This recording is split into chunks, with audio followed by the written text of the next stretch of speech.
આજે તો ખજૂરભાઈને મળવા માટે ગયા. આપણે જવાનું ખજૂરભાઈએ મકાન બનાવ્યું ત્યાં તો સવારમાં ઉઠીને સીધા બાઇક સ્ટાર્ટ કરીને નીકળ્યા ખજૂરભાઈને મળવા માટે. તો 20 કિલોમીટર કાપીને ખજૂરભાઈએ બનાવેલું છે મકાન. ત્યાં પહોંચી ગયા તો ખજૂરભાઈ થોડીક રાહમાં આવે ત્યાં સુધીમાં મકાન જોઈ લ્યો.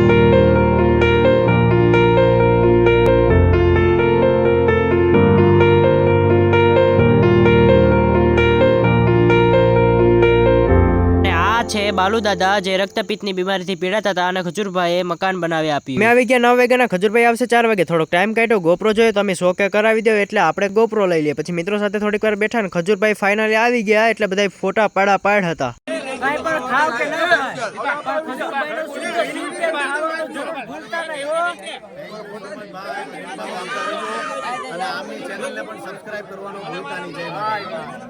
ખજૂરભાઈ ને મળીને જોરદાર આનંદ આવી ગયો ને સૂર્યાસ્ત થઈ ગયો એટલા માટે ખજૂરભાઈ પણ એના બીજા કામ ઉપર નીકળી ગયા મકાન બનાવવા માટે. ખજૂરભાઈ ને ગીર સોમનાથમાં છેલ્લા રામ કર્યા. ખજૂરભાઈ રામ આવજો. જય માતાજી.